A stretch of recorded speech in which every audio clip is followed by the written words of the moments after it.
Boa tarde, pessoal. Muita satisfação com vocês para mais uma palestra nesse evento maravilhoso da Campus Party Goiás. Meu nome é Fabiano Nagamatsu, nós vamos falar um pouquinho sobre a questão da cultura startup, né, um novo estilo de vida em meio às crises. A gente vê que, em relação às crises, aí, passa a crise, né, quantas crises nós já não passamos, né? Uma outra recente que nós passamos foi a crise de 2014, crise econômica, e o brasileiro sempre avante, sempre passando pelas crises, e por isso que a gente traz aqui uma reflexão, né, relacionado à questão da cultura startup, o que a cultura startup está fazendo em relação a todas essas questões de crise, todos esses problemas que, para muitos empreendedores tradicionais, ou talvez empresários tradicionais, isso não faça tanto sentido, não consiga sair, de certa forma, rápido, como uma startup. Mas vamos lá. Meu nome é Fabiano Nagamatsu, eu falei para vocês, eu represento aí a Unigran, o Inova Unigran, que é uma aceleradora, Community Leader do Inovativo Brasil, faço parte dos grupos aí, né, de Confraria do Empreendedor, Mentores do Brasil, estou avaliador Shark Tank do Brasil, né, antes de passar pelos tubarões, vem conosco também, né, a gente avalia ali, estou na comunidade Startup MS, embaixador do Up Angel e Board Advisor de um fundo de investimento e de um programa de internacionalização, Idea Launcher Box, que é lá de Chicago. Então, teoricamente, se vocês precisarem, fiquem à vontade, né? Os meus contatos vão estar no final dessa palestra, podem entrar em contato, que eu puder ajudar vocês nesse ecossistema de startup, seja na área, principalmente na área de investimentos e de finanças, que é a minha praia, fiquem à vontade para entrar em contato. Vamos lá, vamos passar aqui um pouquinho sobre o que hoje nós estamos vivendo e o que a startup está contribuindo. Isso aqui é uma imagem muito utilizada nos eventos de startups, sobretudo aqueles, né, do Startup Weekend, que enquanto a gente fala de um problema, muitas pessoas talvez pensam, a maioria, em cima de cima, né? Pensam, tipo, pô, eu tenho problema de mobilidade urbana, então, cara, eu preciso desenvolver o negócio que vai rodar, que vai, né, fazer locomoção, o chassi, vou ter que fazer a carenagem, depois vou colocar o motor e todos os acessórios para eu poder me movimentar. Essa é a forma tradicional de a gente pensar, né, em resolver um tipo de problema. Quando nós falamos de startup, nós estamos falando de MVP, de rapidez, nós estamos falando assim que o problema era se movimentar. Eu posso me movimentar por um skate, uma bicicleta, entre a bicicleta e o skate, eu posso ter um patinete elétrico, eu posso ter uma bicicleta elétrica, antes de chegar na moto, por exemplo, antes de chegar num automóvel. Ou seja, eu vou deixar meu cliente feliz, aquele que tem um problema a ser solucionado, a partir do quê? A partir de coisas básicas, que era só locomover, era só sair do ponto A para o ponto B. Então, nós entendemos que a startup, e aí a gente vai falar muito da cultura startup aqui, que a startup ela consegue sair muito mais rápido de um problema, de uma crise teoricamente implementada, do que uma empresa tradicional, que está focada muito na questão operacional. A gente costuma falar de uma frase, eu vou citar várias frases de efeito aqui, uma frase de efeito é: quem trabalha muito tem pouco tempo para ganhar dinheiro, tem pouco tempo para ver resultados, porque trabalha muito, às vezes ele não consegue mensurar tudo isso, tá? Então vamos lá, vamos partir para o próximo aqui, e quando nós estamos falando de startup, vamos entender então, startup teoricamente tem essas características, segundo o Lean Startup, né, do Eric Rice, um best-seller, crescimento rápido, muito mais rápido de uma empresa tradicional, e aí nós vamos citar alguns exemplos aqui de startups que nasceram um pouquinho antes da crise e hoje se tornaram milionárias nessa crise, principalmente da questão da saúde, que envolve a crise econômica, né, a questão da pandemia. Cenário de incerteza, vive num cenário que não sei se vai dar certo, tal, mas esse não sei se vai dar certo e tem muitos riscos, eu vou fazer o seguinte, eu vou lançar um básico para que eu possa verificar se dá certo mesmo. Perdi dinheiro pouco, né, investi pouco para ver se vai dar certo. Então, esse é um cenário de incertezas, tem que ser rápido. Por quê? Porque startup, né, necessariamente é um projeto ou uma empresa com base em inovação tecnológica. Ou seja, com base no quê? Com base em sistemas, em software, Então, por isso que ele replica mais rápido, que é a questão dos modelos replicáveis. Ele consegue se escalar mais rápido também, alta escalabilidade. O tempo de retorno de uma empresa tradicional varia de 2 anos e meio, teoricamente, se for de serviço, ou de um comércio, ou até mesmo uma indústria. Já uma startup, o tempo de retorno sobre o investimento é muito mais rápido. Pode ser em questões de semanas ou meses, tá? E o que nós vivenciamos para sair de tudo isso é a questão da cultura startup. A cultura que nós vivenciamos, isso que nós chamamos, e muita gente trabalha isso como algo que é um estilo de vida, que é algo que, né, a pessoa sente e fala assim, cara, e a gente vai citar alguns exemplos aqui para falar que essa cultura startup, para muitos jovens, principalmente dessa geração Z, que nós estamos vendo agora, teoricamente é algo que nós podemos falar de um estilo de vida, é uma forma de viver. Eu vivo assim por quê? Porque as características, os pontos principais de uma cultura startup, de uma startup, eu vivencio naturalmente, isso já faz parte do meu ser. Bom, prosseguindo aí, nós temos o quê? Teoricamente, uma comparação, só para que vocês entendam, do crescimento linear, né, e um crescimento exponencial. Uma startup, ela avança muito mais rápido, enquanto o crescimento linear eu tenho que determinar se eu sou empreendedor, se eu sou um potencial empresário, se eu sou empreendedor, se eu sou criativo, corro risco, se eu sou empresário, se eu sei calcular, planejar, eu vou me tornar um MEI, eu posso me tornar uma microempresa, uma pequena empresa, ou uma empresa de pequeno, ou uma média, uma grande empresa. Esse é o fluxo natural, linear, hoje, de um empreendedorismo no Brasil, ou em qualquer outro lugar, né, do mundo. Não com essas nomenclaturas, mas é uma fase de crescimento que eu vou acompanhando passo a passo e eu, obrigatoriamente, passo por essas fases. Mas quando nós falamos de um crescimento exponencial, aí nós estamos falando de Salim Ismail, nós falamos de organizações exponenciais, que é um outro livro que eu deixo como dica para vocês aí também, que é interessante, nós estamos falando que ele já é um potencial empreendedor, ele já é criativo, ele já corre risco, porém riscos calculados, né? Isso ele não precisa falar se ele é empresário, ele muitas das vezes é. Porém, nós temos um dado interessante aqui, que a maioria dos empreendedores no Brasil pecam bastante na questão de gestão. E aí entra, claro, o papel do Sebrae ajudando tudo isso, do Sistema S de uma forma geral ajudando, né, essa gestão e esse planejamento, os controles básicos. Mas o empreendedor, ele muitas das vezes ele já é criativo, ele é inovador, ele entende da parte tecnológica, ele sabe que o negócio tem que partir rápido, então ele começa muitas das vezes na informalidade, como é a realidade no Brasil, muitas pessoas começam na informalidade, fazendo um bolo em casa, fazendo, né, consertando alguma coisa, e começa a se tornar especialista, e depois ele se formaliza. E é assim também nas startups. Eu começo na informalidade, eu começo nos meus MVPs, talvez saio de alguns concursos, seja um SW, seja alguns programas de aceleração, seja um hackathon, eu vi que um negócio é interessante, já foi validado, e aí eu vou fazer o seguinte, eu vou lançar. E aí, muitas das vezes, quando eu lanço, às vezes eu já me deparo com investidores, às vezes eu me deparo com pessoas que acreditam no negócio também e aportam, seja dinheiro ou seja investimento econômico, esforços, networking, stakeholders. E aí eu acabo crescendo, talvez de um faturamento que talvez eu não chegaria a 81 mil no ano, que é o do microempreendedor individual, mas eu já ultrapasso, 81 mil talvez seja no mês, em algumas semanas.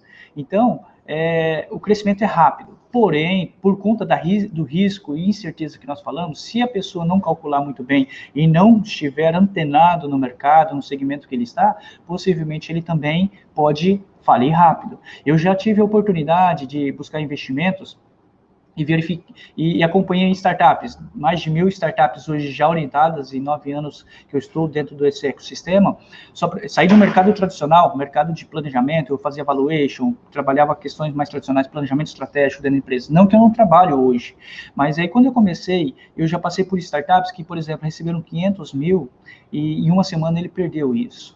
Eu já vi startups com planejamento, porém não tão apurado. Eu já vi startups com planejamentos, com modelos de negócio muito robustos também, que saíram de um trabalho de conclusão de curso de uma universidade e hoje eles estão sendo avaliados, têm contratos de NDA com multinacionais de quase de R$1 bilhão. Não é um unicórnio, porque é de reais, mas já tem essas perspectiva, só para que vocês entendam, então, como que é muito rápido o que acontece dentro de uma startup em relação a uma empresa tradicional. Por isso, em tempos de crise, a startup ela consegue ter muito mais soluções rápidas, né? Porque assim, imagine que eu não estou abrindo uma empresa ou uma startup e ela não vai solucionar, não vai salvar o mundo. Ela vai solucionar um problema apenas. E esse problema nós temos que desenhar muito bem, entender muito bem, validar muito bem esse problema. E aí, quando nós falamos de cultura startup, o que basicamente é isso? É você pensar um pouco. Talvez, né, é muito chato falar assim, pô, pensar fora da caixa. Talvez você nem teria que estar dentro da caixa, né? O que você está fazendo dentro da caixa? Para essa nova geração faz todo sentido, porque elas já nascem fora da caixa. Essa nova geração, né, eu uso muito o exemplo da minha filha. Minha filha tem 2 anos e 6 meses. Ela já baixa joguinho sozinho, ela já zera alguns jogos, que da idade dela, é claro, ou talvez um pouco mais avançado. Quer dizer, dificilmente ela vai fazer um curso de computação, vai fazer um curso de inglês, de idiomas. Por quê? Porque ela já nasceu com esse ecossistema já rodando e ela já vai... É uma necessidade do ser humano já aprender e acompanhar. Fala, poxa, dificilmente alguém que já nasceu lá mais atrás, que teve que aprender isso, apanhar um pouquinho, né? Que não deixa de estar errado, porque é a questão do aprendizado.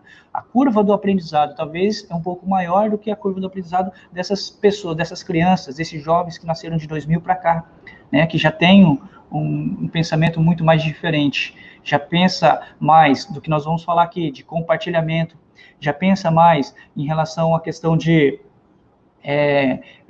ajudar, de contribuir com a sociedade, porque, né, aquele give first, give back, de eu ajudar, independente se eu vou esperar algo em troca, e give back, né, de poder também contribuir para poder retornar isso aí, né? Então, quando nós estamos falando isso, são conceitos hoje que nós vimos muito forte dentro de comunidades, dentro de ecossistemas de startup, né? E aí, para prosseguir aqui, para a gente continuar em relação a isso, nós temos aí, não podemos pensar todo mundo de forma igual, né? Aqui é claro, uma brincadeira aqui com vocês, né? Muita gente fala, japonês é tudo igual, ou o oriental é tudo igual, chinês, japonês, coreano, né? Então, assim, não podemos pensar todo mundo igual, na mesma caixinha.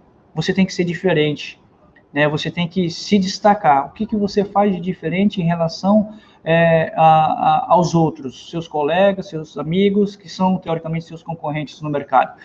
O que você está fazendo, seja estudante, seja um empresário, seja um empreendedor, seja você que perdeu um emprego recentemente, o que você está fazendo de diferente? Ou você está fazendo mais uma coisa porque você viu alguém montar uma empresa e falou assim, não, o cara não tem nem estudo, eu tenho, eu vou montar, vai dar certo. Quer dizer, você está fazendo igual, nós temos que fazer o diferencial competitivo, nós temos que fazer aquilo que agrega valor. E aí, quando nós falamos isso, a startup já nasce com isso. A startup ela não vai fazer uma coisa que todo mundo já está fazendo. Talvez faça sentido a gente falar aqui da inovação imitativa, segundo o Manual de Oslo. A gente sim faz questões, talvez que de fato já exista no mercado, né? Só que a gente faz com uma forma tecnológica. A gente já faz avançando mais. Isso é interessante. A gente já faz isso de uma forma que acelere, que o processo seja muito mais rápido.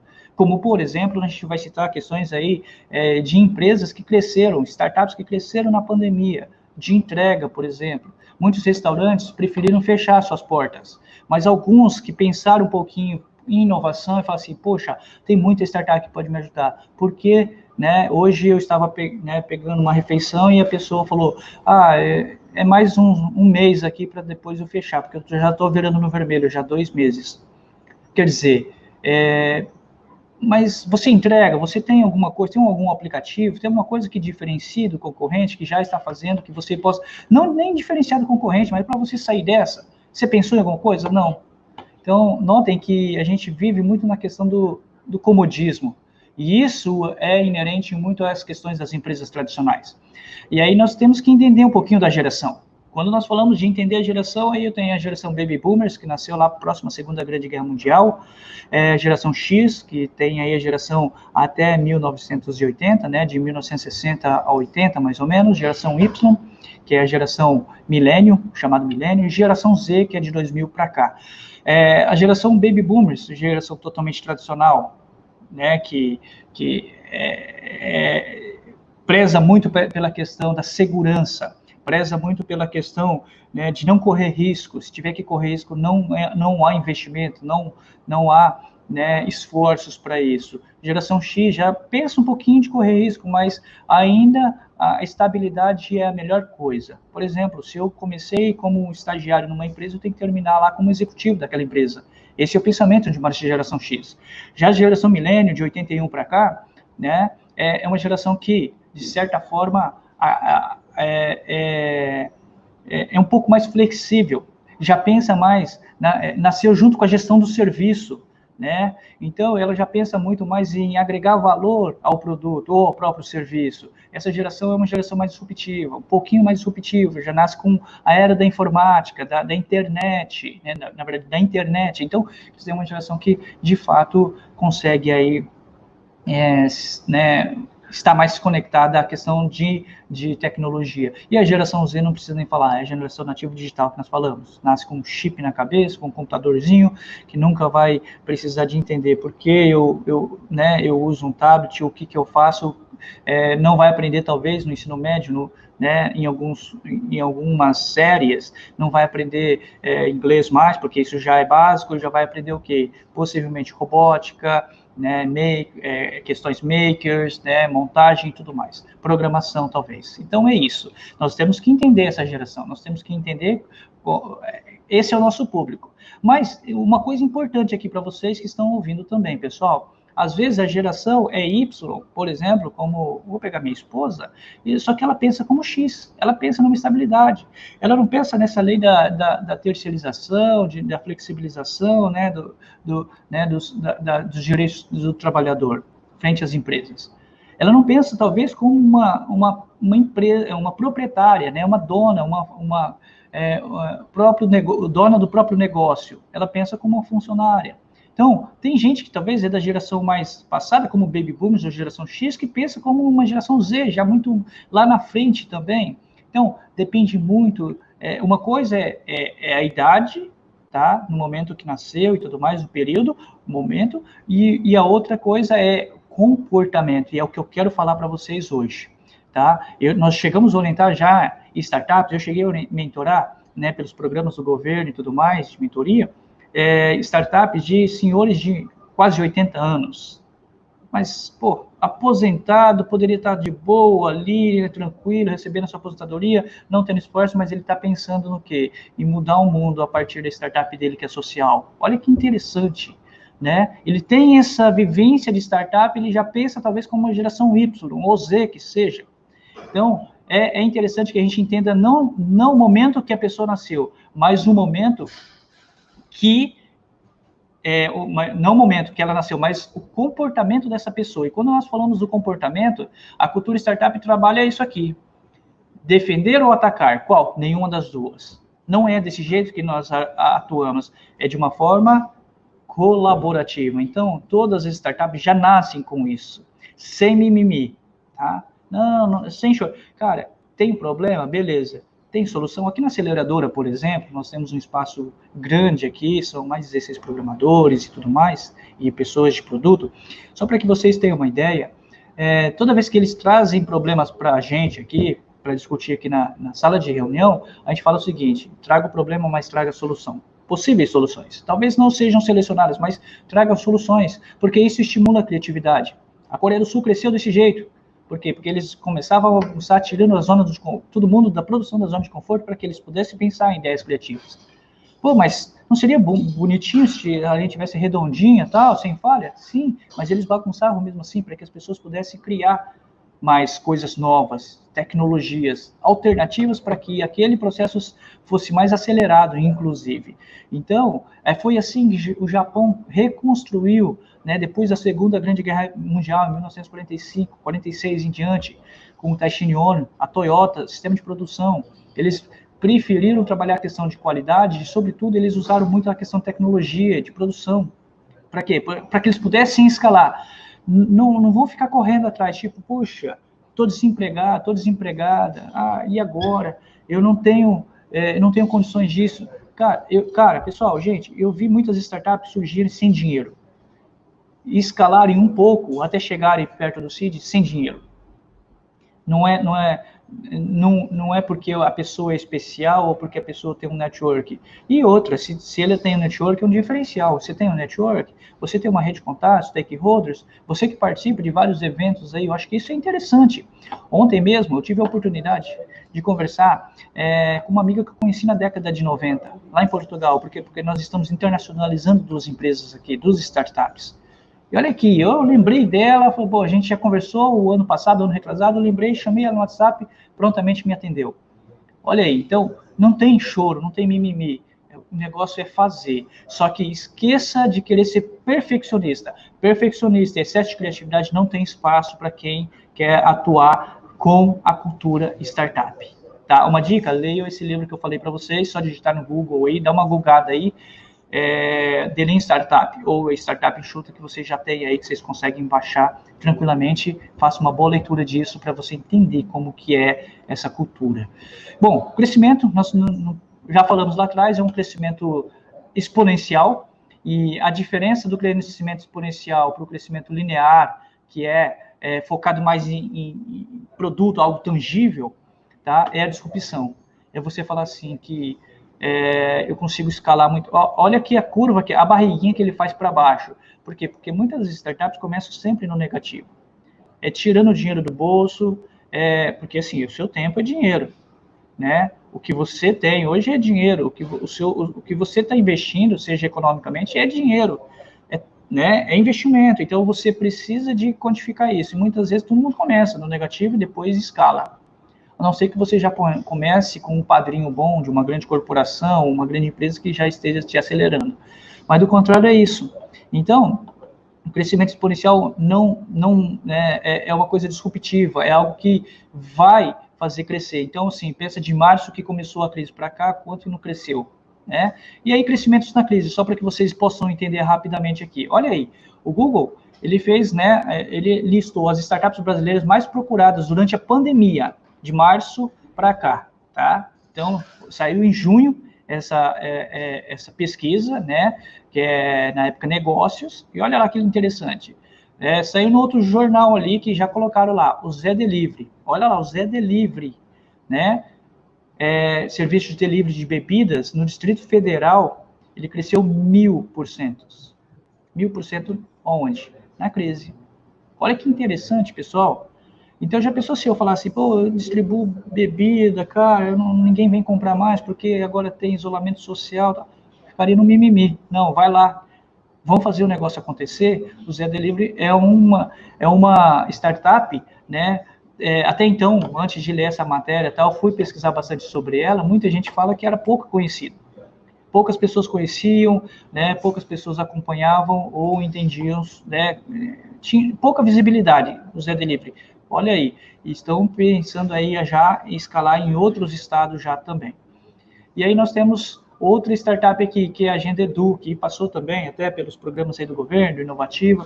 A Agenda Edu, que trabalha toda essa questão de gestão, né, educacional e tudo mais, né, de mensalidade, mensagem, comunicados, atividades, eventos, né, entre professor, aluno e tudo mais, diretoria, 266% cresceu. Isso na pandemia. Quantas escolas estão fechadas? Quantas escolas falam, poxa, vai ter que acabar com o ano letivo porque a gente não sabe o que faz. E, no entanto, está aqui, ferramentas, algumas começaram até gratuitas, liberou gratuitamente, até por uma questão social de ajudar, né? Nós falamos do Give First, Give Back, de ajudar, porque isso vai voltar de certa forma. Pode ser que não volte diretamente só para ele, volte para a comunidade, mas eu faço parte da comunidade. E olha que interessante, a Agenda Edu, 266% ajudando as pessoas.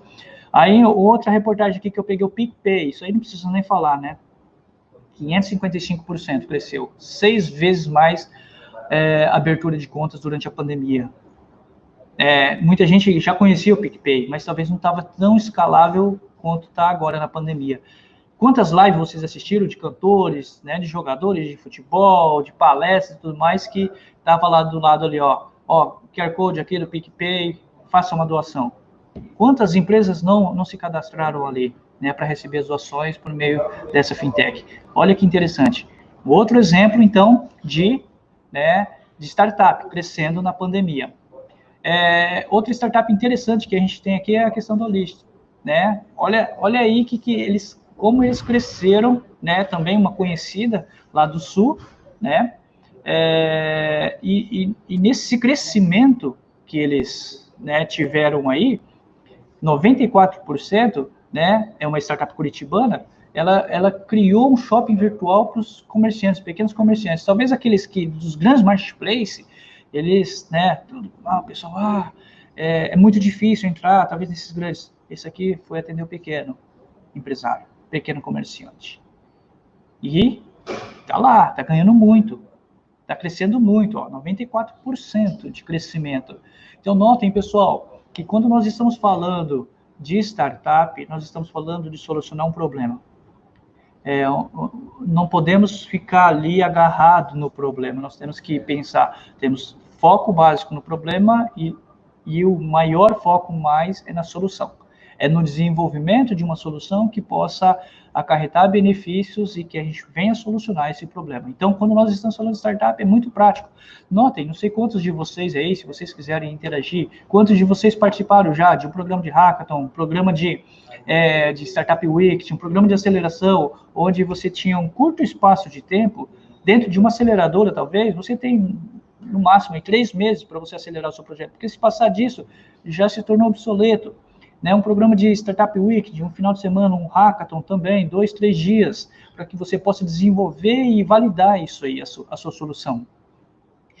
Esse momento de rapidez é porque eu vou parafrasear Herbert Simon, que foi um economista muito famoso, ganhou o prêmio Nobel da Economia. Ele falou o seguinte, que nós somos racionalmente limitados. Por quê? Porque não adianta você crescer, ter excesso de criatividade e falar assim, poxa, eu poderia ter feito melhor esse projeto. Tá, esse ter feito melhor depende de 3 coisas, conhecimento, custo e tempo. É claro que o seu tempo é programado, porque é o projeto, né? Então tem começo, meio e fim. Quando chegou a entregar o projeto, é porque era até aquele momento. Até aquele momento, você tinha um tipo de conhecimento, 2 ou alguns conhecimentos. Depois daquilo lá, você vai adquirir mais conhecimento. E quando você fala isso, é porque você já passou e falou, poxa, eu poderia ter outro conhecimento. Né? Eu poderia ter conhecimento. Então, sim, isso é muito interessante, pessoal. Muito interessante. O pessoal está compartilhando aí, tá interagindo aí. Tem gente que falou que não participou do Startup Week, de nenhum programa assim. Participe. Procure aí. Entre ali no Simpla, digita lá, né, no Google, dá uma googada aí, programa de Startup Week. No site Techstars tem bastante, né? Estão fazendo alguns, né, já elaborando alguns online, né? É claro que agora boa parte vai ser online. Nós recentemente participamos de um hackathon, né, na organização do hackathon da NASA. Olha aí, foi o maior do planeta, 7.000 pessoas participando, entre mentores, né? Então, assim, olha que interessante, pessoal. Há oportunidades e tudo isso, muitas delas de forma gratuita. Você consegue tirar o seu negócio do papel para você, quem sabe, esse seu negócio do papel, como, por exemplo, a gente pode citar alguns de mobilidade urbana. O Stax saiu de um Startup Weekend. Olha que coisa, né? Se tornou um gigante aí da mobilidade urbana, né? O Thales Gomes depois vendeu a parte dele, né? Um empresário de sucesso. Então, quando nós estamos falando disso, temos que ser rápido, né, nas nossas tomadas de decisões, porque o conhecimento passa e não adianta você querer ser perfeccionista ou usar do seu excesso de criatividade. Isso foi falando um pouco do meu testemunho, isso foi o que mais me travou, saindo da empresa tradicional para trabalhar com startups há 9 anos atrás. Ok, pessoal, vamos lá, vamos prosseguir aqui, que nós temos alguns slides ainda. Aí a gente vai falar algumas imagens do futuro aqui, só para que vocês possam entender, pessoal, né? Então, quando nós falamos né, como que eu vou trazer algumas imagens para que vocês possam imaginar. Trabalhei muito tempo né, eu estudei, né, memorização para que eu pudesse memorizar algumas coisas. E um dos princípios disso, né, uma das técnicas de memorização é essa, por imagem. Então, imagine assim, pessoal, que dentro de um comportamento, que foi aquela nossa chamada básica lá, assim, comportamento, como que é o comportamento agora pessoas que estão vivendo a pandemia, ou melhor, de startups dentro da pandemia, né? Dentro desse período de março para cá, que né, bagunçou muito a economia de vários países, né? Sobretudo do mundo. Imagina aí, vocês já imaginaram a gente conversando com um robô? Né? Quem, né? Não sei quantos são dessa época, né? Dos Jacksons, né? A gente conversando com o robô naquela época, poxa, não, quase que impossível, né? Não vou conversar. Quem vai conseguir conversar com um robô? Quem vai conseguir, né, fazer com que o robô trabalhe a nosso favor? É uma coisa que está distante, isso na época lá, né? Antes da década de 80, 90, né? É impossível isso acontecer. Não dá para que, né, isso não, talvez não faça parte da nossa realidade, até mesmo porque as questões computacionais, isso não estavam tão avançadas. Né? A gente teve uma evolução aí em termos, né, de tecnologia, com a vinda advindo da internet. Mas, pessoal, se a gente for adiante, nós podemos ver que hoje já existem robôs. Nós já temos aí robôs que trabalham a nosso favor, sim, né? Saiu até uma reportagem um pouco polêmica no Japão, né? Olha que interessante, eu até acompanhei isso aí. No Japão, as pessoas estão casando com objetos. Vou falar objetos aqui porque são robôs. Pode ser uma bolinha, né? Pode ser o rosto de uma pessoa como se fosse um manequim. Estão casando com robôs. Né? A questão da inteligência artificial, não somente da inteligência artificial, a gente explora a questão da machine learning, né, o deep learning, que é o aprendizado da máquina, é assustador, sim, muito assustador, como vocês estão colocando aí. Muito. Por quê? Gente, imagina, cara, um robô saber mais que um ser humano, conseguir pensar em frações de segundos, um robô que, é claro, que ali, né, por uma questão assim, saindo um pouquinho aqui, né, do script e falando um pouquinho da questão mais humorística, o robô lá, né, a maioria dos entrevistados falaram o seguinte: eu estou casando com o robô porque, né, um homem, né, porque minha esposa, se eu fosse casar com uma mulher tal, talvez ela não deixaria eu ir para o bar, ficar mais tarde, jogar um futebol, ficaria reclamando, né, com minha bagunça em casa. E a mulher entrevistada falou assim: não, porque esse robô que representa o meu parceiro aqui, ele é mais compreensível, ele me ouve, ele responde aquilo que, né, eu estou falando. Olha que interessante. Isso tudo é uma questão comportamental, e vocês têm preocupação com isso? A ciência já está preocupada com isso. A ciência está muito preocupada, por quê? Porque, poxa, isso aí é um problema grande para a humanidade, porque as pessoas vão começar, né, a entrar num estado de depressão, e a única solução seria essa: falar assim, cara, eu não vou falar mais com uma pessoa, um ser humano que tem sentimento, eu vou falar com um robô que não tem sentimento. Ele é programado. Mas é claro que tudo que nós crescemos, evoluímos, pode ter algo bom ou ruim. Então, quando aumenta a tecnologia pode ser algo bom ou ruim. Como, por exemplo, a gente vê muita gente utilizando inteligência artificial, IoT, essas coisas, para guerra, né? Para as questões de guerra entre países, para questões de vazamento de informações, para espionagens. Seria interessante a gente utilizasse isso para coisas boas, para que pudesse ajudar a comunidade de uma forma geral, ajudar as pessoas mais carentes. É claro que dentro de uma questão socioeconômica, talvez as que menos vão ter a comunidade mais carente acesso a princípio. Mas se isso hoje, nós estamos vendo o governo federal fazer isso, vários editais lançando na área de inteligência artificial, IoT, eventos voltados para a inteligência artificial. Por quê? Porque ele está estimulando isso. E aí, eu falo uma coisa importante: não é só rico que vai ter acesso a startup, é isso, é para que você possa ter acesso a esses eventos, a essa cultura, tá? Por quê? Porque não é a detentora, não são pessoas que têm uma classe alta, superior às outras, não é quem tem mais dinheiro, mesmo porque eu já falei para vocês, quem tem só ideia e criatividade e vontade de fazer as coisas, faz sem dinheiro, faz com parceria. A maioria das startups que eu mentorei, que eram de pessoas que eram de gestão, de estratégia e tudo mais, que não entendiam desenvolvimento, de designer, UX, UI, eles buscavam parceria com outras pessoas. Eles procuravam em plataformas de desenvolvedores, programadores, de marketing e tudo mais, e chamavam, falavam assim, olha, eu tenho uma ideia aqui, elaboravam muito bem uma apresentação, um pitch, e conseguiam associar ali naquele projeto. E hoje são empresas grandes que estão no mercado, né? Nós podemos citar isso no final para vocês. Outra questão que nós chamamos atenção aqui com relação à questão de imaginar o futuro são a questão das informações. Aí, isso aqui, quando eu trago para vocês, vocês já deduzem o que é, né? Talvez, que tipo de filme seria esse, né? Somente com essa imagem. Vocês conseguem já, né, mentalizar, poxa, eu sei o que é isso aí, né? É aquele filme famoso lá do Matrix, não é? É o Matrix, tá, legal. Esse aí, por exemplo, que muitas pessoas, em linhas gerais, para quem assistiu ou não, né, mas em linha geral, as pessoas controlavam informações, conseguiam controlar por meio computacional, por conta de programas muito avançados, sistemas, eles conseguiam controlar essas informações. E aí a gente fala assim, é um filme, né, é algo assim, fictício, né, é uma coisa assim que não é tanto realidade. Mas lembra das primeiras edições, ou os primeiros que saíram do Matrix, né, para hoje. Cara, isso nós podemos falar para vocês com toda certeza que isso já é realidade.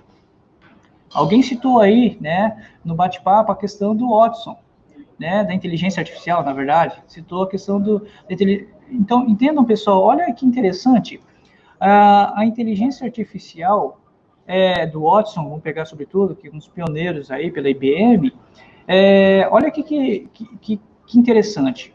Nesse programa de perguntas e respostas, um programa famoso nos Estados Unidos, chamaram 2 caras que têm um QI elevado para responder todo tipo de questão, né?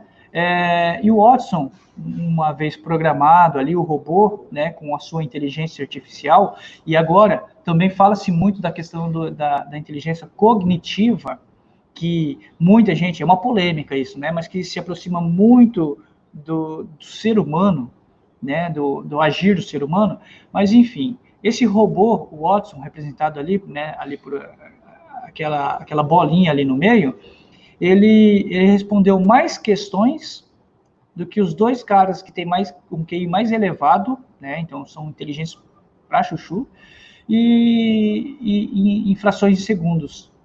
Ele teve um nível de acerto de 77%. 77%. Robô, Watson, inteligência artificial.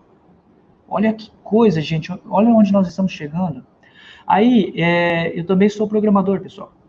E aí, nesse tempo, quando eu fiquei sabendo disso, eu usei lá o Bluemix, né, e fiz algumas pesquisas, algumas coisas ali, e consegui achar uma plataforma onde você digita qualquer coisa que você quer saber e você entende quantas vezes aquela palavra foi citada.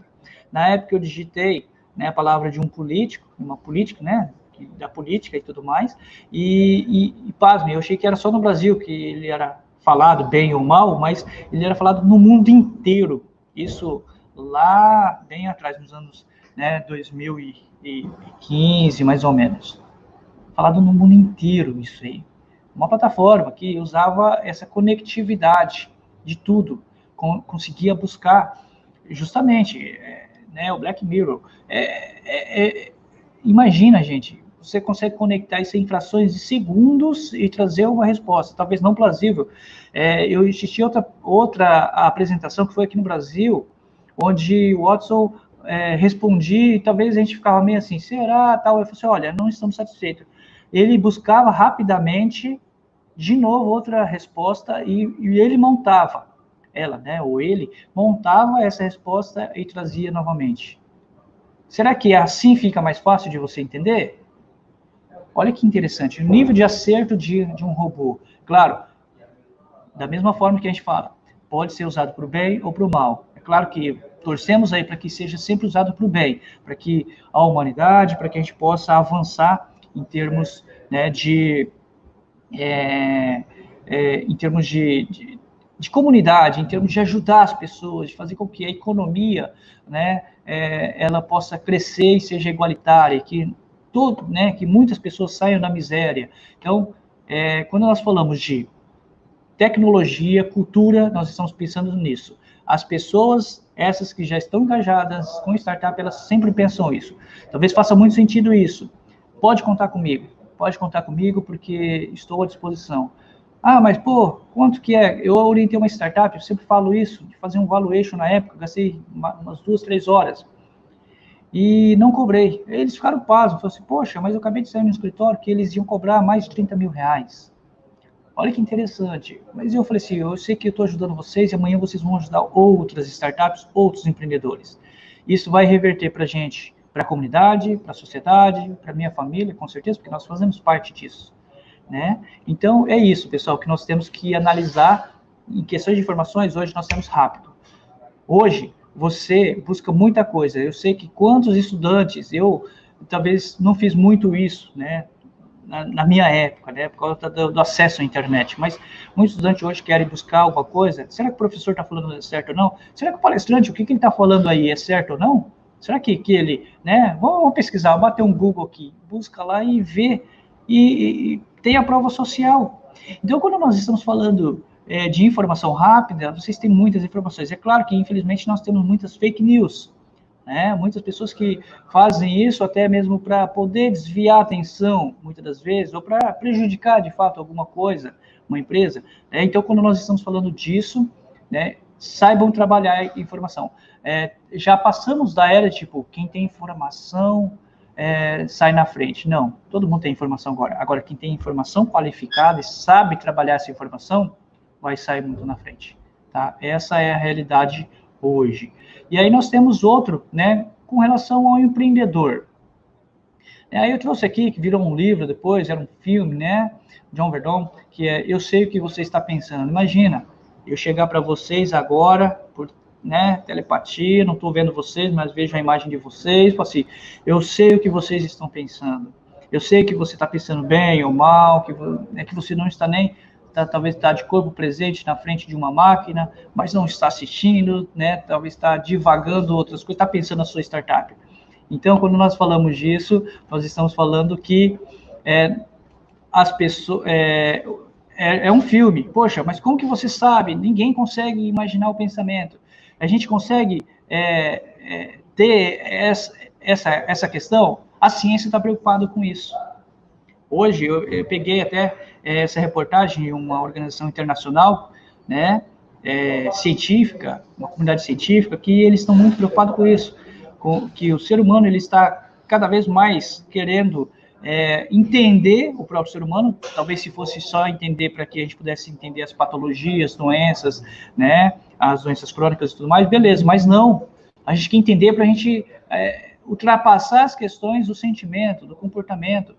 Então, imagina eu conseguir entender o que eu estou pensando, né? Alguém entender o que eu estou pensando e isso se transformar em uma ação. Né? Ler a minha mente, o que eu tenho aqui, por meio de impulsos e fazer. Já é uma realidade hoje, pessoal. Olha, isso me assusta muito, pensando na questão científica, né?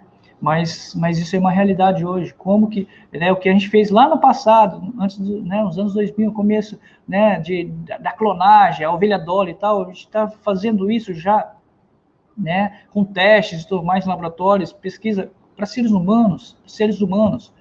Claro que tudo, né, tem um background falando que é para a gente poder ter, né, que a saúde das pessoas seja melhor, né, a partir do DNA, a partir da célula tronco e tudo mais. Então, assim, gente, nós estamos avançando cada vez mais. Isso, as startups, elas conseguem já ter uma leitura disso e fazer rápido, MVP. E quando nós estamos falando de MVP, nós estamos falando que não podemos demorar, porque se eu demorar, ou a pessoa já não precisa mais, alguém fez isso talvez de uma forma mais simples, ou alguém já lançou alguma coisa.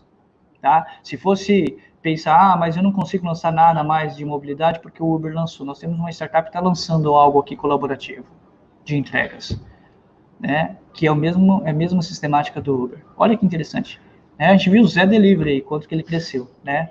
1000%, né, dentro das startups que nós trouxemos como exemplo. Então, tem oportunidade para todo mundo, tem para que as pessoas possam, de fato, crescer. E aí nós estamos falando de comunidade, esse é um dos Startup Weeks que eu participei, né, em Goiânia.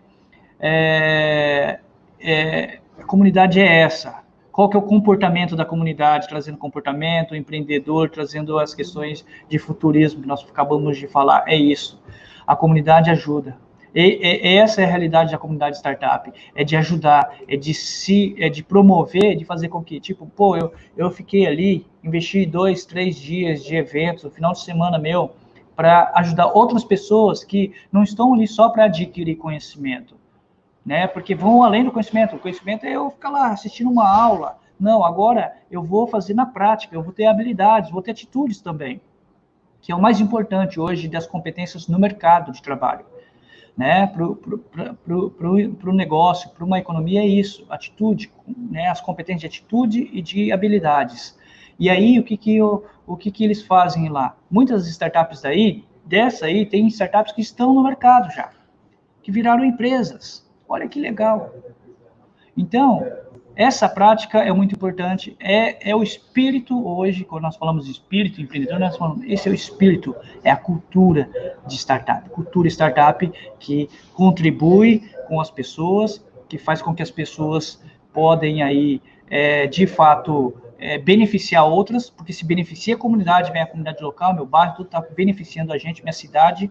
Nós estamos criando um ecossistema de inovação aqui, que todo mundo é voluntário, de empresas, governo, municipal, associações comerciais, órgãos, né, governamentais, Embrapa, Sistema S, todo mundo voluntário. Por quê? Porque nós sabemos que se a gente ajuda, todo mundo vai sair ganhando, inclusive nós, a nossa família, onde nós moramos. Nós queremos sempre um mundo melhor. Então, por que não fazer para os outros, né? Aquela questão, give back, né? Give first, give back. E aí, eu trago uma frase sempre, né, célebre aí do Eric Rice, né, do The Startup Way, que é o segundo livro dele, né, fala assim, a gente não quer errar, mas se for para errar, erra rápido e erra barato. É uma parafrase que eu coloco aí para vocês. Por quê? Por que errar rápido? Porque nós falamos lá no segundo slide para vocês do MVP. Porque quando eu faço o MVP, eu vou testando e vou ganhando já. No mínimo, eu vou ganhando tempo com isso. Mas eu vou testando e eu posso até monetizar. Quantos desses programas as pessoas monetizam já no começo? Entendeu? Quantas pessoas já, né, não conseguem? Então, assim, quando eu estou falando assim, eu estou monetizando, beleza, né? Com o mínimo, eu gastei menos, investi menos. Então, é rápido, porque se você tiver que construir tudo para você errar, talvez muitas falhas terão, com certeza terão muitas falhas, e aí você vai ter que fazer um investimento muito mais alto para corrigir. Então, não pense a crise, né? Crise, uma oportunidade para inovar. Sim, pode ser, mas eu penso mais assim, né? Crie uma oportunidade, uma grande oportunidade para inovar. Crie uma grande oportunidade. Não pense uma crise. Uma crise é oportunidade. Beleza, eu fico no conhecimento, mas vamos lá, vamos ser mais prático. Então, crie. Ao invés de ficar só pensando na crise, a gente sabe que todo mundo tem crise. Crie, então, uma grande oportunidade para inovar. E aí eu finalizo para vocês aqui, deixando os meus contatos aqui. Vocês podem seguir alguns vídeos que eu tenho também no YouTube, né? As minhas redes sociais é Fabiano Nagamatsu. Essa é minha família. Tudo isso que nós desenvolvemos, tudo isso que nós criamos, tudo isso que você empreende, trabalha, a sua labuta, o seu labor, é para quê? É para que você possa manter a sua família, é para que você possa ter uma condição melhor de vida, né? E hoje, em especial, trago aí a minha esposa, minha filha, né? Minha esposa que está fazendo aí aniversário hoje, né? Então, uma homenagem para ela. E é isso, eu trago essa união de uma família, representa muito a união hoje de uma cultura startup, que não tem ego-sistema, é ecossistema. Então, não tem protagonista numa comunidade startup e numa cultura startup. Todo mundo é servo. Né? Todo mundo serve alguém, porque, mas, pô, vai reconhecer que eu fiz isso? Não, não precisa disso. Estamos apoiando, ajudando a construir um mundo melhor. E você, claro, está no mundo, né? Então, possivelmente isso retorna para você. Ok, pessoal?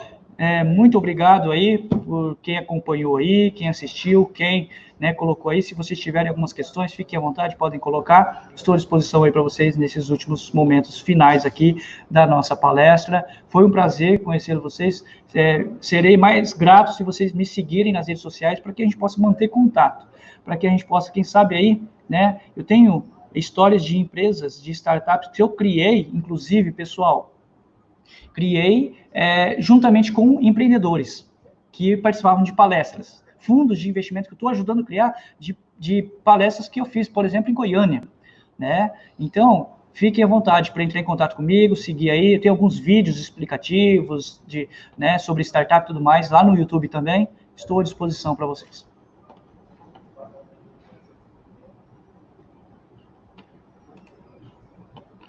Vamos lá? Alguém quer fazer alguma pergunta? Fique à vontade.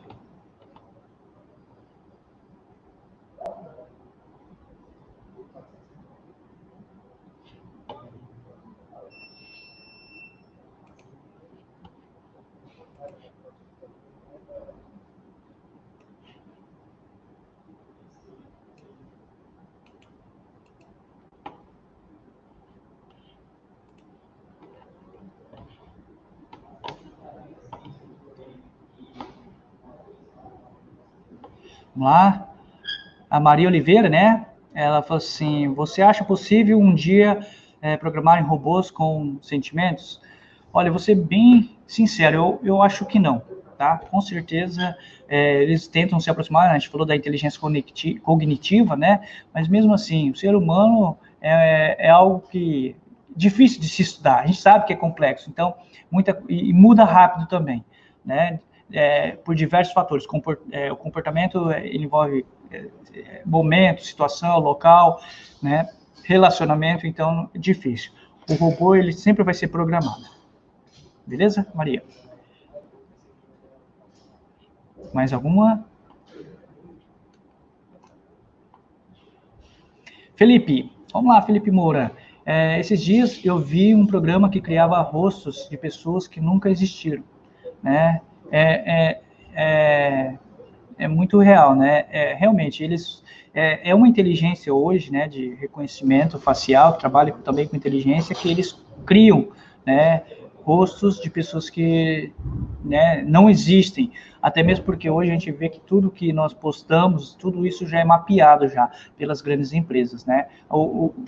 As fotos que você coloca, por exemplo, dentro do Google, fotos, né, sobe lá, ou você faz um check-in em algum lugar, tudo isso já é mapeado, então eles conseguem fazer esse cruzamento, né, e dar essa certeza. Mas é interessante, né, pessoal? Muito interessante. Vamos lá, Thaís. Pode indicar umas comunidades para que eu gostaria... Ah, tá, beleza. Aí depende muito de onde você está, tá? Mas assim, como está tudo online hoje, nós temos aí, vou citar alguns que eu conheço aqui do Centro-Oeste, Startup MS, né? Tem o Startup MT, tem o Roncador, aí você vai procurando aí depois na internet, Roncador, tem o Digoreste, Startup, nós temos Startup Go, né, de Goiás, então tem Liga das Mulheres, né, que é uma comunidade também de mulheres, Mulheres Go, né, também é de Goiás. Então, assim, existem diversas startups. Para ser mais claro para você, entre no abstartups.com.br e você vai achar todas as startups aí, ou melhor, todas as comunidades. Ainda o Felipe fala assim, se toda a nossa geração quiser ser empresário, não faltaria mão de obra? Na verdade, assim, hoje eu vejo muito pela lei da terceirização que as empresas acabam... empresas estão sendo prestadores de serviço, estão fazendo serviço de um operacional. Então, assim, eu tenho uma empresa que sempre vai prestar serviço para outra. Agora, sim, é claro que ninguém vai querer, nem todo mundo vai querer ser empresário. É fato isso, tá? Tem gente que vai falar assim, eu conheço meu irmão mesmo, né? Nós tínhamos uma empresa, deixei na mão da família, ele falou, vendeu uma empresa para o concorrente, falou, vou trabalhar de funcionário, porque tenho menos dor de cabeça. Né? Então, sempre vai existir. Mas, assim, isso faz com que estimule a criatividade, tá, Felipe? Isso é muito importante, que as pessoas, mesmo sendo... empresário é gestão, estou falando empreendedor, tem que ser empreendedor, porque você pode ser fora, abrindo o seu negócio, como você pode ser um intraempreendedor. Você tem que ser criativo, porque até para você se manter no mercado de trabalho, como colaborador, né, você vai ter que ser o intraempreendedor, ser criativo, né, ter essa questão de inovação, essa pegada mais dinâmica, tá, de responsividade. Vamos lá, próximo.